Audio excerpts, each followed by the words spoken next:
जगामधल्या अशा अनेक उदाहरणं देता येतील की सगळ्या सोयीसुविधा असताना माणसं सक्सेस होत नाहीत आणि काही सोयीसुविधा नसताना अत्यंत अगदी चंद्रापर्यंत लोक जातात. याचं गमक काय, हे जर आपण समजून घेतलं तर निश्चित आपल्यामध्ये, आपल्या आजूबाजूच्या व्यक्तीमध्ये, आपल्या समाजामध्ये फरक पडू शकतो, फरक पाडला जाऊ शकतो. तो आत्मविश्वास आपल्यामध्ये पाहिजे, त्या दृष्टीने विचार करण्याची शक्ती आपल्यामध्ये पाहिजे. आणि फक्त विचार करण्याची शक्ती असून चालत नाही, तर त्या विचारावरती चालण्याची तयारी आपली पाहिजे. तर आणि तरच आपण तो बदल करू शकतो, अन्यथा तो बदल घडू शकत नाही. माझं इंट्रोडक्शन देताना बऱ्याच गोष्टी सांगितल्या गेल्या.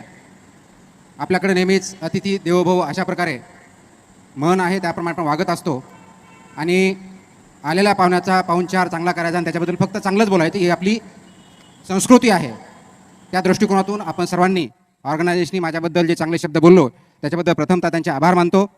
मला कल्पना आहे की मी खरोखरच एवढ्या मोठ्या लेवलचा व्यक्ती नाही आहे. मी एक सर्वसामान्य आपल्यापैकीच एक व्यक्ती असून ज्या पदावरती काम करण्याची संधी भेटते त्या ठिकाणी चांगल्या पद्धतीचं काम करण्याचा प्रयत्न करतो, एवढंच आहे. आपणही तसंच आहात आणि इथून पुढेही असे प्रयत्न आपल्यामार्फत, प्रत्येकामार्फत चालू राहतात याची मला कल्पना आहे.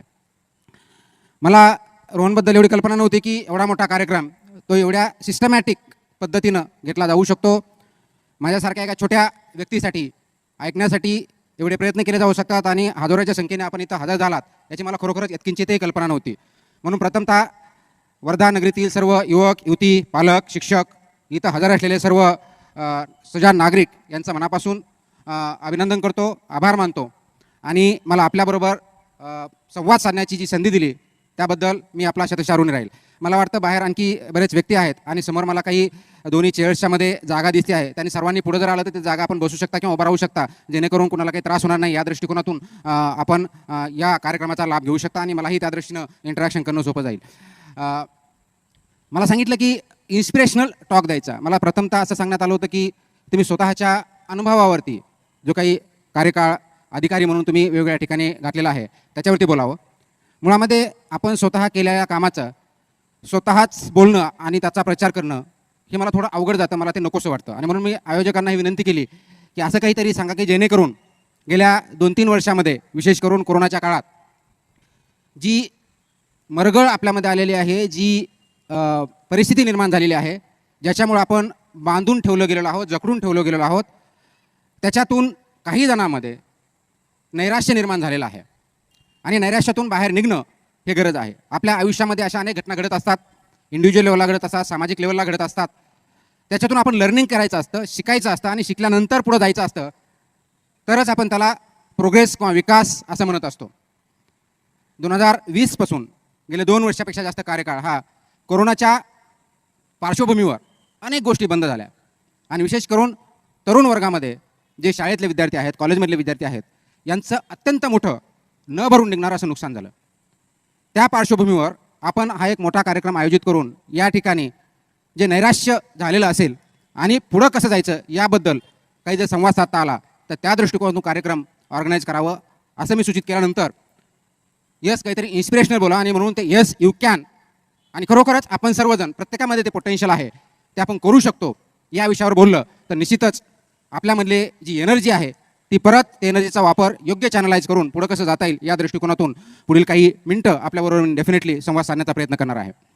मी खूप मोठा वक्ता नाही आहे, मी खूप मोठा व्यक्ती पण नाही आहे, परंतु मोठा होण्याचा विचाराने आणि कर्तृत्वानं बनण्याचा प्रत्येकाचा प्रयत्न असतो, तो माझासुद्धा आहे, तो आपला सर्वांचा सुद्धा आहे. जगामध्ये अशी एकही गोष्ट नसते की ती आपल्याला शक्य नाही. बऱ्याच वेळेस असं बोललं जातं की हे बोलणं सोपं आहे पण करणं अवघड आहे. येस, कारण बोलण्यासाठी खूप विचार करूनच बोललं जातं असं नाही, मनात आलं म्हणून बोलू शकतो, परंतु त्याप्रमाणे कर्तव्य केलंच जातं की नाही याची शाश्वती नसते. आणि म्हणून जे विचार येतात त्या विचारावरती जो चालतो तोच पुढं मोठा होतो, प्रोग्रेस करतो, विकसित होतो. आणि म्हणून आपल्या संतांनी त्यासाठी म्हटलेलं आहे, बोले तैसा चाले त्याची वंदावी पाऊले जे म्हटलेलं आहे ते पावलं वंदावी याचा अर्थ लिटरली नाही आहे की पावलं वंदावली पाहिजे किंवा त्याला त्याचं दर्शन घेतलं पाहिजे, तर त्या पावलावरती पाऊल चालून त्यांच्या विचारावरती आणि कृतीवरती आपण कसं चालू शकतो, त्याचं अनुकरण चांगल्या पद्धतीने कसं करू शकतो हा त्याचा मतितार्थ आहे. त्या दृष्टिकोनातून आपण स्वतः, आपलं कुटुंब, आपला समाज, आपला देश या दृष्टीने जर विचार केला तर निश्चितच आपण आपला विकास घडू शकतो आणि खूप कमी वेळेत खूप जास्त प्रमाणात करू शकतो. याचा अनुभव मी अनेक व्यक्तींमध्ये बघितलेला आहे, आपल्यामधलेही आपणही बघितलेला असेल. आपल्याला इतिहासात जर आपण थोडे धडे घेतले, त्याच्याकडे विचार केला मनुष्य प्राणी, कारण आपण एक प्राणी आहोत आणि समाजशील प्राणी आहोत. राज्य किंवा देश किंवा समाज अस्तित्वात येण्याच्या अगोदर इथं जंगलराज होतं हे आपण मान्य करतो, कारण त्यावेळेस समाज नव्हता. तर सर्वायवल ऑफ द फिटेस्ट, जंगलामध्ये जसं असतं की जो सर्वात मोठा असतो, सिंह असतो, सगळ्यांना मारतो, तो जिवंत राहतो, तो पुढे जातो. डार्विनची थिअरी सर्वांनाच माहिती आहे. मग सर्वायवल ऑफ द फिटेस्ट होत असतानाच राज्य अस्तित्वात का आलं, तर मुळामध्ये त्या काळात war of each against all, प्रत्येकाचं प्रत्येकावर वॉर होता, आणि जो सर्वाईव्ह झाला, जो पॉवरफुल झाला फिजिकली, तो सर्वाईव्ह होत गेला. आणि त्याच्यातून विकास होत नसताना काही विचारवंतांच्या, काही थिंकर्सच्या असं लक्षात आलं की आपण जंगल राजमधून जर समाज व्यवस्थितपणे करायचा असेल तर आपल्याला काही रूल्स अँड रेग्युलेशन्स लागतील, आणि म्हणून एक कॉन्ट्रॅक्ट झाला, त्याला आपण सोशल कॉन्ट्रॅक्ट थिअरी असं म्हणतो. आणि त्याच्या माध्यमातून एक राज्य अस्तित्वात आलं. ज्यावेळेस राज्य म्हणतो त्यावेळेस फक्त मी देश किंवा स्टेट बाउंड्रीजनी रूल्स अँड रेग्युलेशन चाललेल्या ह्या गोष्टीबद्दल बोलतो. आणि मग त्याच्यातून पुढे विकास होत होत, ज्याला आपण नेशन स्टेट म्हणतो, त्याप्रमाणे आपली राज्य आली. मुळामध्ये समाज अस्तित्वात आल्यानंतर समाज कसा चालवावा यासाठी विचारमंथन झालं, आणि विचार येऊन काही रेग्युलेशन्स आले, ज्याला आपण आता नंतर कायद्याचं स्वरूप दिलं. आणि कायद्याच्या स्वरूपात आपलं राज्य, आपलं देश, आपलं शहर, आपलं गाव वेगवेगळ्या माध्यमातून चालत असताना त्याच्या माध्यमातून आपण समाज कसा पुढे जाईल, फक्त इंडिव्हिज्युअल इंटरेस्ट प्रोटेक्ट न होता सामाजिक इंटरेस्ट, समाजाचं भलं कसं होईल, या देशाचं पुढे पावलं कशी उचलले जातील, या दृष्टीने विचार करत असतो. आणि याचाच एक भाग म्हणून जंगल राज म्हणून पुढे येत असताना, मानवाचा विकास होत असताना इंडस्ट्रियल रेव्होल्युशन्स आली, औद्योगिक क्रांती. आणि त्या औद्योगिक क्रांतीमुळं, औद्योगिक क्रांतीच्या अगोदरचा समाज आणि औद्योगिक क्रांतीचा नंतरचा समाज, याच्यामध्ये आपल्याला प्रचंड डिफरन्स दिसेल. एक विकसनशील इंजिन्स, मशीन्स याच्या माध्यमातून लवकरात लवकर जास्तीत जास्त कामं कशी करता येतील, माणसाचा त्रास कसा कमी होईल, कमी वेळ जास्त प्रोडक्शन कसं होईल, अशा प्रकारचा इंडस्ट्रियल समाज तयार झाला. त्यावेळेस हे कुणाला माहीत नव्हतं की 21व्या शतकामध्ये इंडस्ट्रियल चौथी रेव्होल्युशन येईल, ज्याच्या आपण सध्या पायिक आहोत, किंवा ज्याच्यामध्ये आपण वावरत आहोत. आपण खूप लकी आहोत की औद्योगिक चौथी क्रांती ज्याला म्हणतो, ज्याला IT रेव्होल्युशन जे म्हणतो, इन्फॉर्मेशन एज ज्याला म्हणतो, त्या रेव्होल्युशनचा भाग आपण आहोत, त्याच्यामध्ये आपण राहत आहोत. प्रश्न फक्त एवढाच आहे की त्याचा फायदा करून घ्यायचा का गैरफायदा करायचा, आणि फायदा करून घ्यायचा तर किती प्रमाणात करून घ्यायचा, तो फक्त स्वतःसाठी करायचा का समाजाच्या भवितव्यासाठी करायचा, हा विचार प्रत्येकानं करणं गरजेचं आहे.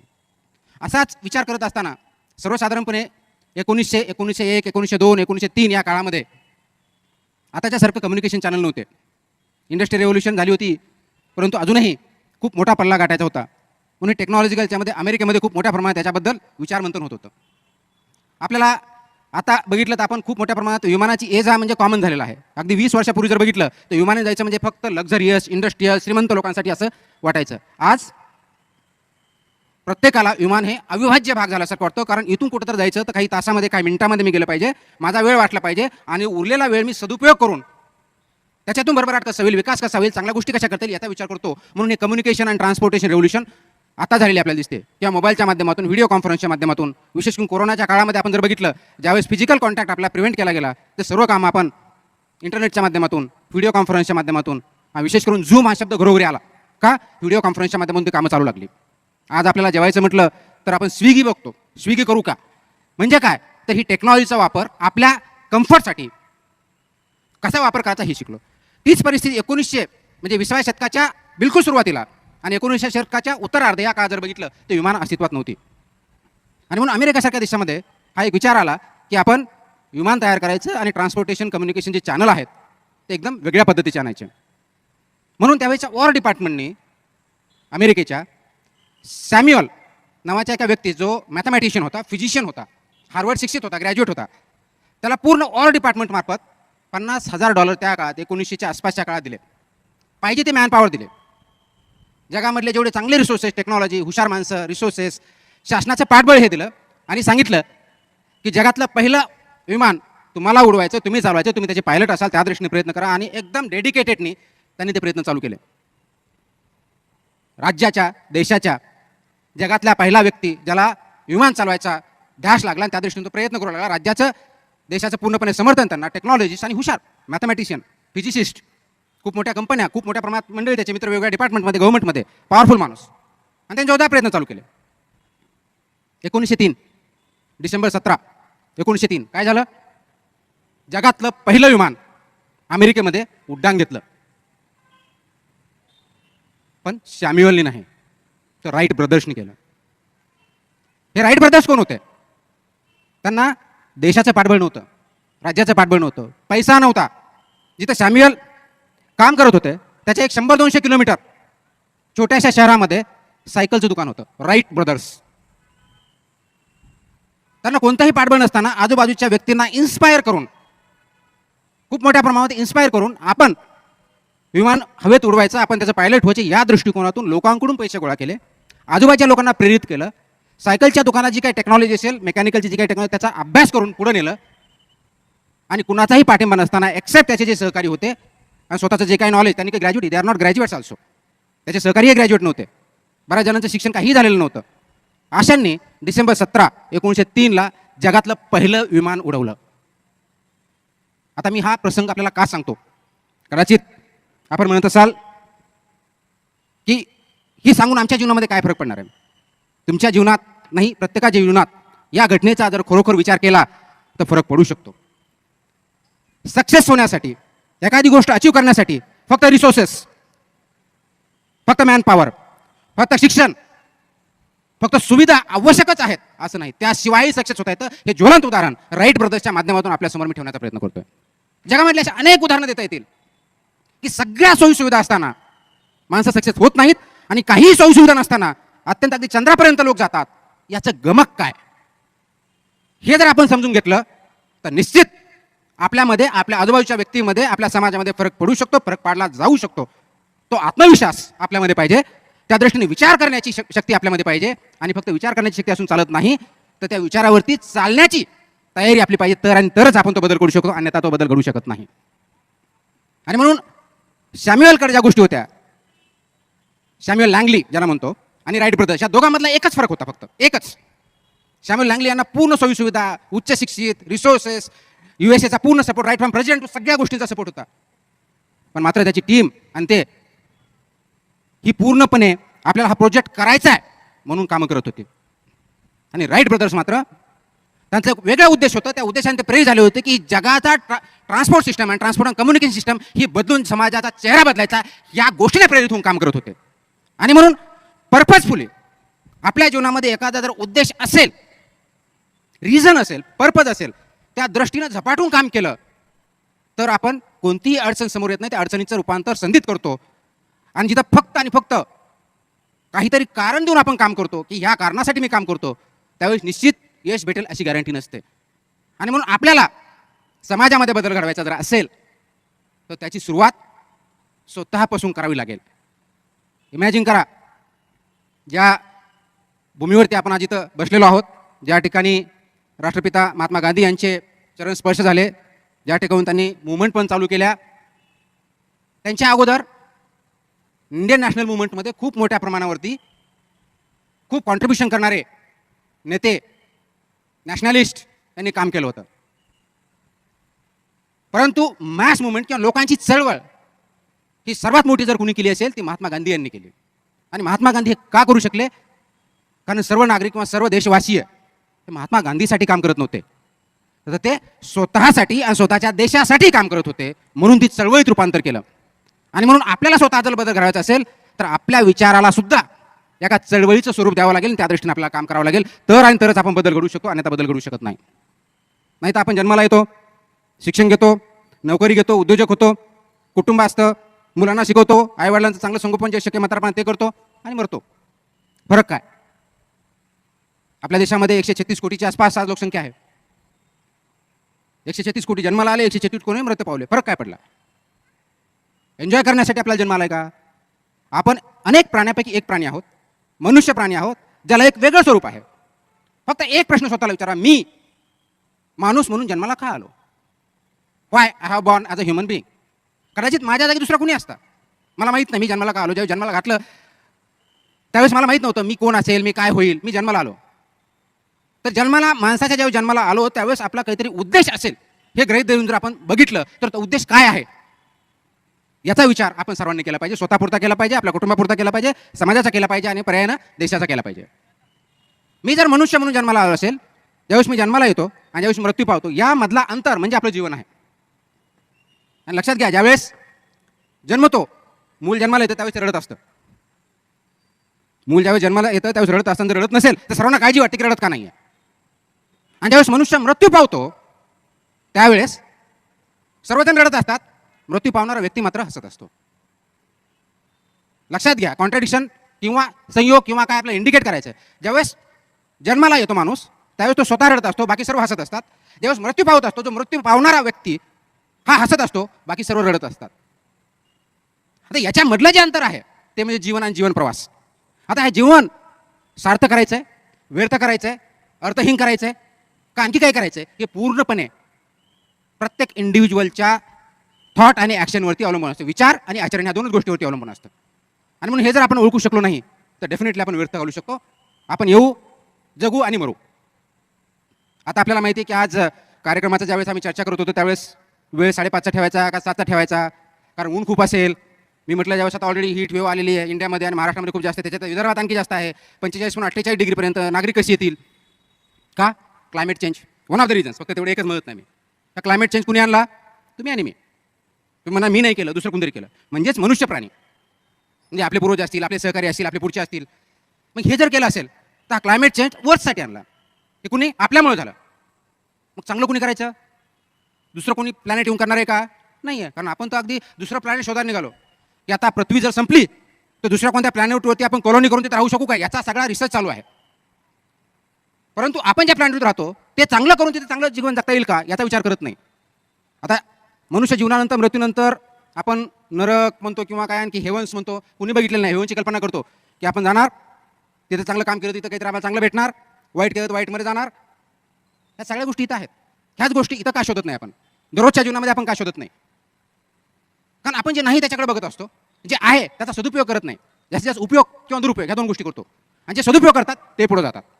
मग तो समाज असेल, व्यक्ती असेल, कुटुंब असेल, शासन असेल, प्रशासन असेल, कोणी असू द्या.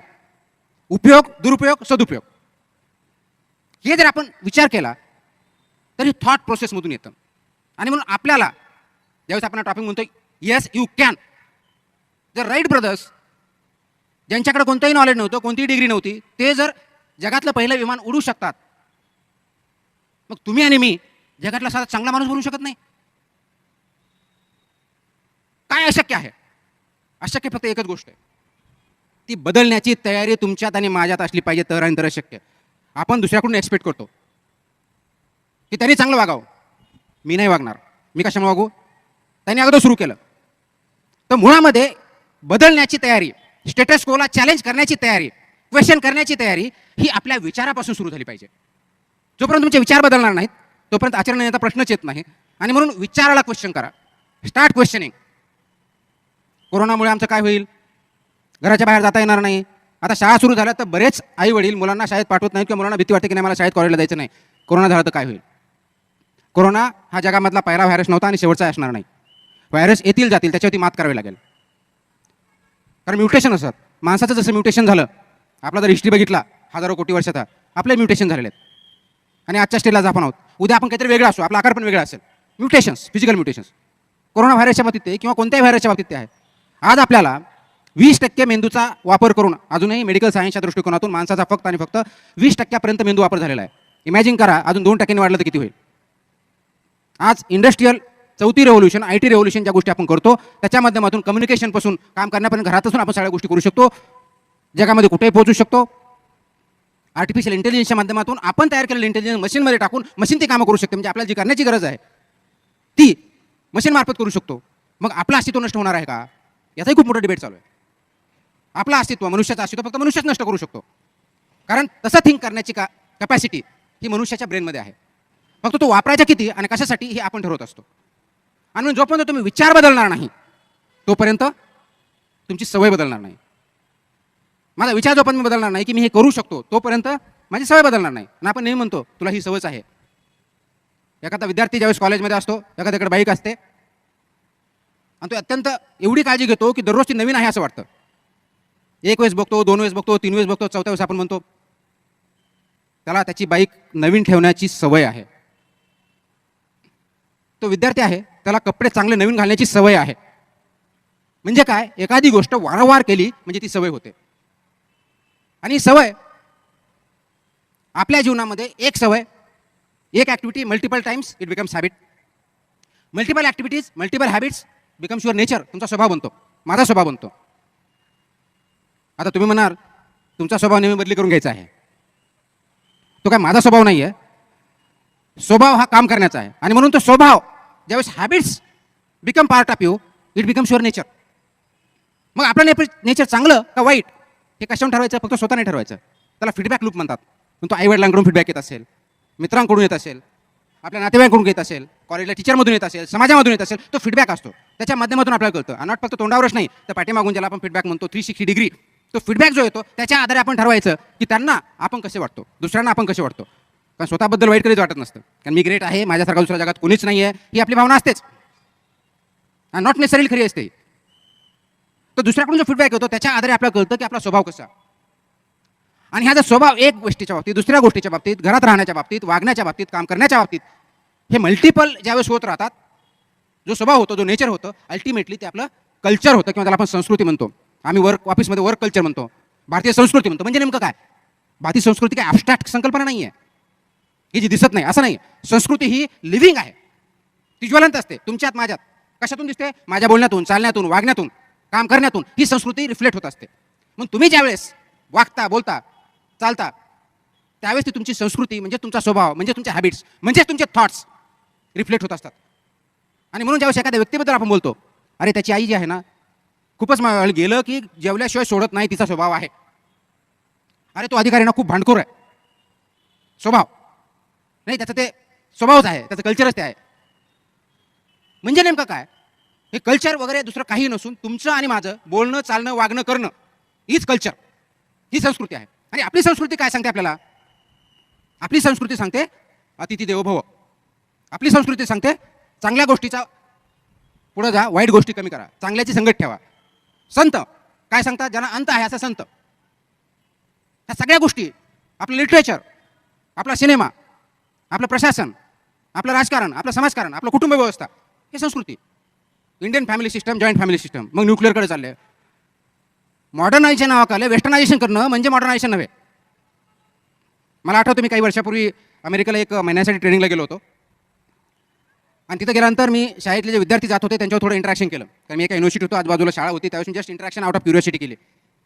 तर त्या शाळेत जाणारे विद्यार्थी पहिली किंवा दुसरी झालेले असतील, स्वतःचा डबा स्वतः बनवून न्यायचे. स्वतःचा डबा म्हणजे ज्या शाळेत मग ब्रेकमध्ये खायला लागायचा, जे काही ब्रेड असेल, बाकी काही गोष्टी असतील, ते स्वतः बनवायचे, घेऊन जायचे आणि वापस यायचे.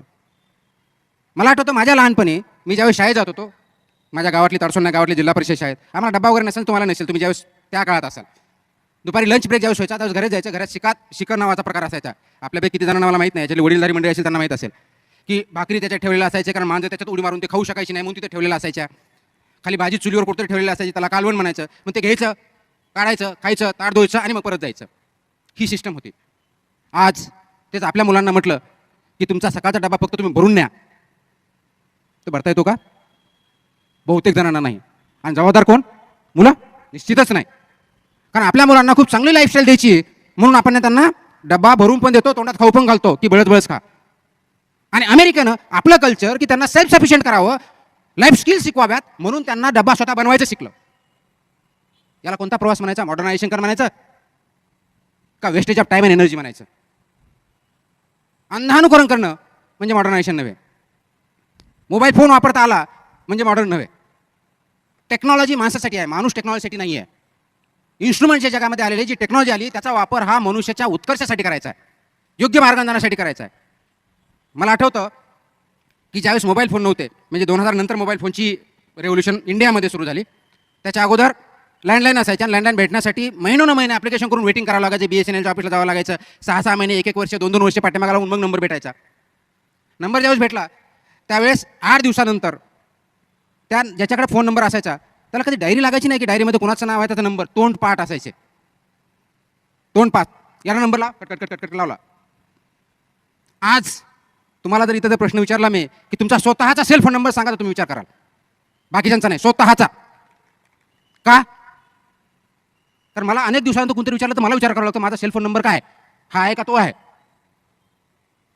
म्हणजे टेक्नॉलॉजी चुकली का? नाही. ज्यावेळेस लँडलाईन होता त्यावेळेस त्याच्यामध्ये मोबाईल नंबर ठेवण्याची, नाव ठेवण्याची सुविधा नव्हती, म्हणून ज्यांनी टेक्नॉलॉजी डेव्हलप केली त्याच्यामध्ये ते फीचर्स आणले. नंतर स्मार्टफोन आणला.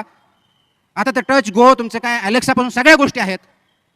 याचा वापर कसा ठेवायला पाहिजे की बाबांनो, तुमचा मेंदू जो आहे, जे डोकं आहे, त्याचा वापर स्टोरेज ऑफ मेमरी म्हणून करू नका. त्यासाठी ते कार्ड आहे, मोबाईलमध्ये दिलेलं, त्याच्यात ते नंबर स्टोअर करा, पण त्याची जी रिकामी झालेली जागा आहे त्याचा सदुपयोग करा. आपण काय करतो? व्हॉट्सअपवरती चॅट करत बसतो बिनकामाची 90% ऑफ द टाइम. म्हणजे व्हॉट्सअपचा सर्वात जास्त बिझनेस कुठं चालला असेल तर इंडियामध्ये गुड मॉर्निंग गुड इव्हिनिंग याच्यावरतीच चालतो. टेक्नॉलॉजीचा वापर योग्य की अयोग्य, उपयोग का सदुपयोग का दुरुपयोग. कुणी त्याच्या बॉस तयार केलं तर मान्य करायला उपयोग केला. घरामध्ये मुलं आहेत, बिजी आहे, मला टीव्ही बघायचा आहे, मुलगा ऐकत नाही, मोबाईल दिला, खेळ त्याच्यावरती, मी टीव्ही बघतोय. उपयोग का दुरुपयोग. मला जर मोबाईल दिला तर मला आता कोणाचे नंबर आठवत नाहीत, पण मला त्याची काळजी नाही, कारण स्टोरेजसाठी मेमरी कार्ड दिलेलं आहे म्हणून त्याची मेमरी कार्ड वाढवून त्याची कॅपॅसिटी वाढवलेली आहे. पण तो वेळ मी कशासाठी वापरतो? तर कदाचित मी काहीतरी मोबाईलवरून नॉलेज गेन करेल, काही मॅगझिन्स ऑनलाईन वाचेल, पुस्तक काहीतरी वाचेल जे मला कॅरी करण्याची गरज नाही, ज्याच्यामुळे मला काम गाडी चालताना मला काही काम करता येईल, एमर्जन्सीमध्ये कम्युनिकेशन करता येईल, यासाठी वापर व्हायला पाहिजे, दाखवण्यासाठी नव्हे किंवा दुरुपयोग करण्यासाठी नव्हे. आणि म्हणून जशी टेक्नॉलॉजी वाढत गेली, जसं आपला हा IT रेव्होल्यूशन, ज्याला फोर्थ इंडस्ट्रियल रेव्होल्यूशन म्हणतो, ती आली. त्याचा उपयोग विद्यार्थ्यांच्या दृष्टिकोनातून, बरेच विद्यार्थी आहेत, काही शिक्षक आहेत, पालक आहेत.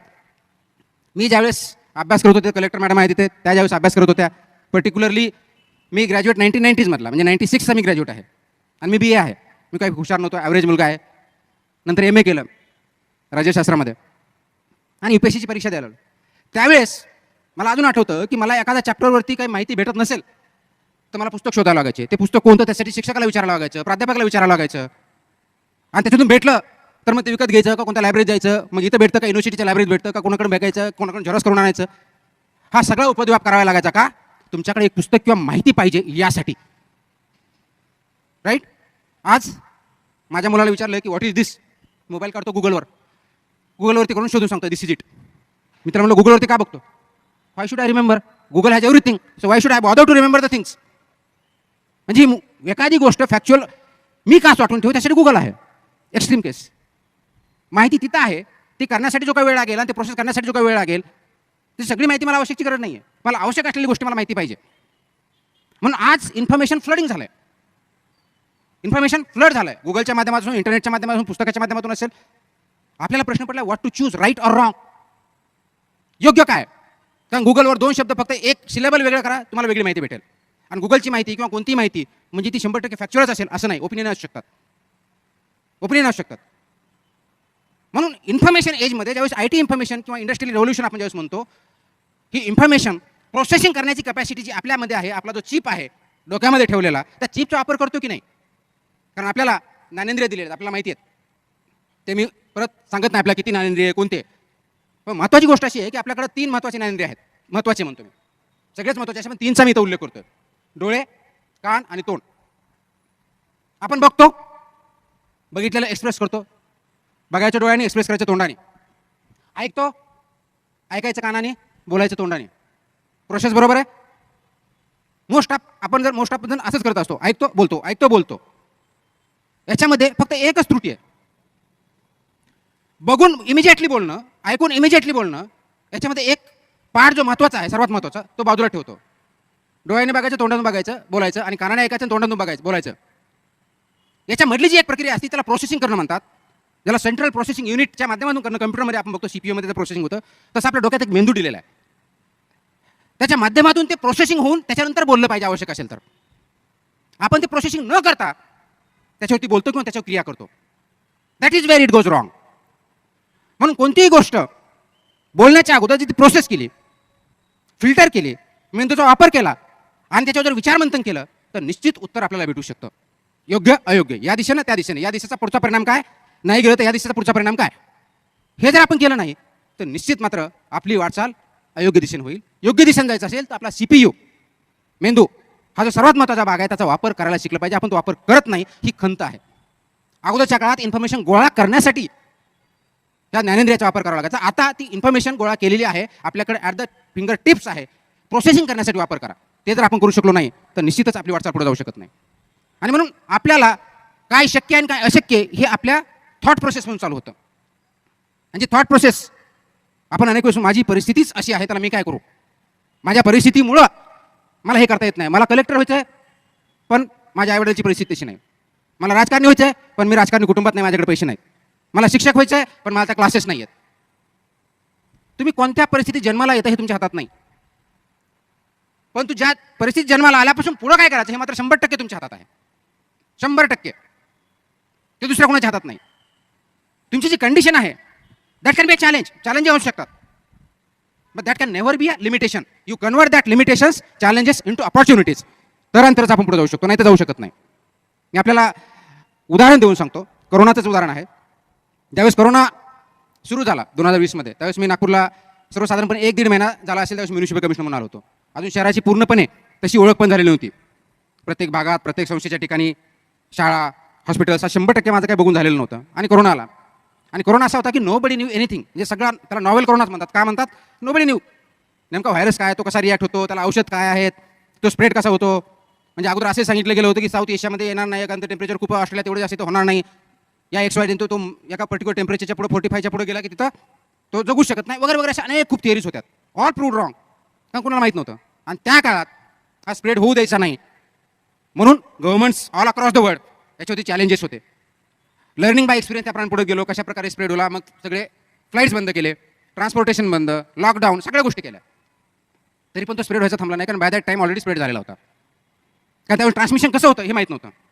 मग जास्त ऊन झालं, तो हवे जास्त आहे, मग जास्त हवे झाल्यामुळे तो अगोदर 2 फूट सांगा अंतर ठेवा, नंतर 3 फूट, नंतर 6 फूट वगैरे वगैरे वगैरे. नंतर अशी थिअरी आली की नाही, कारण ज्यावेळेस उन्हाळा असतो, ऊन असतं, त्यावेळेस हवेतून तो जास्त उडू शकतो. पावसाळा आला की त्याच्यामुळे तुमची ह्युमिडिटी वाढेल, ह्युमिडिटी कमी म्हणून कमी डिस्टन्स वगैरे वगैरे वगैरे. All this was part of conjectures, experiences, theories, rumours, सगळ्या गोष्टी होत्या. आणि अशा परिस्थितीमध्ये आपल्याला कमीत कमी लॉस होईल, कमीत कमी स्प्रेड होईल, जास्तीत जास्त लोकांना आपण प्रिव्हेंट करू, अशा दृष्टीनं शासनावरती प्रशासनावरती चॅलेंज होतं. पर्यायानं नागपूर शहरामध्ये मला आणि आमच्या पूर्ण नागपूर शहराच्या टीमला शासनाच्या वतीनं काम करायचं होतं. ज्यावेळेस ह्या केसेस झाला, मला अजून आठवतं की पहिली केस ज्यावेळेस डेथ झाली त्यावेळेस मी 3 दिवस झोपू शकलेलो नव्हतो. 3 nights and 3 days I could not sleep. Feeling फक्त एकच होती की how could I not stop that death. It was possible. का करू शकलो नाही? का त्यांनी माहिती वेळेवर दिली नाही? का ते हॉस्पिटलला वेळ आले नाहीत? का त्यांनी फोन केला नाही? माझ्या माणसं तिथपर्यंत का पोहोचले नाहीत? वगैरे वगैरे अनेक प्रश्न होते. जसा काळ गेला तशा इन्फेक्शन वाढत गेलं, डेथ्स वाढत गेले. स्टार्टिंगला मास्क वापरायची आवश्यकता नाही हे शासकीय गाईडलाईन होती, WHO होती, मी पण दिली होती. प्रेस कॉन्फरन्स देऊन सांगितली होती की मास्कची गरज नाही आहे, हात धुवा, सॅनिटाईज करा वगैरे वगैरे वगैरे. नंतर 1 महिन्याने चेंज झाली, परत ती गाईडलाईन दिली. ह्या चेंज होत गेल्या. हे करत असताना जसं इन्फेक्शन वाढलं, मग आयसोलेशन, क्वारंटाईन ह्या गोष्टी आल्या. आणि ज्यावेळेस इन्फेक्शन डेथ व्हायला लागले त्यावेळेस फॅसिलिटीज, ऑक्सिजन हा पुढच्या स्टेजेस आले. जसं डेथ वाढायला लागल्या तशा हॉस्पिटल बेड्स, ऑक्सिजन याची गरज पडली. तेवढी फॅसिलिटी आपल्याकडे नाही आहे. जगामध्ये मोस्ट ऑफ द कंट्रीज काही जर सोडल्या तर पर पर्सन म्हणजे पॉप्युलेशनच्या पाठीमागे किती बेड्स पाहिजेत, किती ICU पाहिजेत, किती ऑक्सिजन बेड पाहिजेत त्याप्रमाणे होतं. इंडियामध्येही नाही आहे, कारण आपलं पॉप्युलेशन खूप मोठ्या प्रमाणात आहे. आणि पर्टिक्युलर ज्या पद्धतीचं आपलं प्रोग्रेस आहे, विकसनशील आहोत, त्याच्यामुळे तेवढं देणं शक्य नव्हतं. त्या परिस्थितीत जीव वाचवायचे म्हणजे हॉस्पिटल कसे करायचे, मग ऑक्सिजन बेड किती ठेवायचे, किती कॅपॅसिटी ऑक्सिजन ठेवायचा. मग याच्याकडं बघून चॅलेंज किंवा कंडिशन मी काही करू शकत नाही, मग घरी बसून बघायचं. कायला अपॉर्च्युनिटी बघून लर्निंग म्हणून बघायचं आणि त्याच्यातून जास्तीत जास्त करून जीव वाचवायचे, इन्फेक्शन कमी ठेवायचे, यासाठी डिसिजन घ्यायचे. कदाचित एखादा डिसिजन चुकेल तर मी त्याच्याकडं आणि आमच्या टीमने पूर्णपणे एक अपॉर्च्युनिटी बघितलं आणि नागपूरमधले महानगरपालिकेकडे 3 महिन्यामध्ये 6 हॉस्पिटल आपण जवळजवळ 500 बेड्स तयार केले ऑक्सिजनसहित, जे की नागपूरच्या महापालिकेच्या इतिहासात आतापर्यंत 6 हॉस्पिटल 500 बेड ICU सहित कधी झालेले नव्हते. मग ते 3 महिन्यात का झाले? बघण्याचा दृष्टिकोन, फक्त बघण्याचा दृष्टिकोन आहे. करू शकतो का नाही करू शकत. म्हणून मी जिल्हा परिषद शाळेचा आहे, मी शहरात शिकलेलो नाही आहे, मी ग्रामीण भागातून आलेलो आहे, मला इंग्लिश येत नाही आहे, मला राजकारणाचं काही माहीत नाही आहे, म्हणून मी राजकारणात जाऊ शकत नाही, लीडर होऊ शकत नाही, मी अधिकारी होऊ शकत नाही, मला फॉर्मल एज्युकेशन नाही, म्हणून मी काय करू शकतो? मी फक्त 12वी शिकलेलो आहे, ग्रॅज्युएटच आहे, मी इंजिनियर नाही आहे. मी जर असं म्हटलं असतं की मी डॉक्टर नाही आहे, त्याच्यावर मी काही करू शकत नाही, तर कदाचित परिस्थिती वेगळी असते. का? थॉट प्रोसेस सुरू झाली की मी ते करू शकत नाही. थॉट प्रोसेस सुरू झाली की मला ते ॲक्शन घेता येणं शक्य नाही, मी केपेबल नाही. थॉट प्रोसेस हे सुरू झाले की हे मला लिमिटेशन्स आहेत, ह्या लिमिटेशन विचार करा, हे शक्य आहे, मला लर्न करावं लागेल, मी करेल, 24 तास काम करावं लागेल, मी करेल. मला अजून आठवतो की पहिला मार्च गेल्या म्हणजे 2020च्या मार्चमध्ये ज्यावेळी सुरू झालं तर माझा दिवस सकाळी 5 वाजता सुरू व्हायचा. 6 वाजता मी फील्डवरती वेगळ्या ठिकाणी यायचो. लॉकडाऊन, क्वारंटाईन, कोणी रस्त्यावरती येते का, वॉकिंगला येते का वगैरे वगैरे. तिथून ऑफिसला जाऊन रात्री 11, 12, 1 वाजेपर्यंत सगळा आढावा घेऊन मग पुढे काय करायचं एकत्रित करायचो. का? That was inspired. मग प्रेरित होऊन काम करतो. आपण पाऊल उचलत नसतो. हात देऊन तर कुणी पाऊल उचले. लहान मुलं ज्यावेळेस असतं त्यावेळेस पहिली स्टेप देताना त्याला आपण हात देत असतो. दुसऱ्या वेळेस काय करतो, आपण दाखवतो की असं चालायचं, असा पाऊल उचलायचा, असा उचलायचा. सपोर्ट करतो का, एक वेळ 2 वेळेस पडू देतो, मग उठवतो. काही दिवसानंतर त्याला सपोर्ट करत नाही, रडलं तरी हरकत नाही. काय करतो असतो आपण, पडल्या मारत नसतो, काही नाही होत असतं, उठ बाळा पळ, प्रेरित करतो. दररोजच्या जीवनामध्ये आपल्या विद्यार्थ्यांना, आपल्या आजूबाजूच्या व्यक्तींना, आपल्या नातेवाईकांना, आपल्या समाजामध्ये काम करत असताना आपण प्रेरित करतो का रेडीमेड खायला घालतो, हा प्रश्न आपण प्रत्येकाने स्वतःला विचारला पाहिजे. जोपर्यंत प्रेरित होऊन काम करणार नाही आणि त्यांना प्रेरणा देणार नाही, तोपर्यंत आपला योग्य दिशेनं विकास होणार नाही, हे 100% आहे.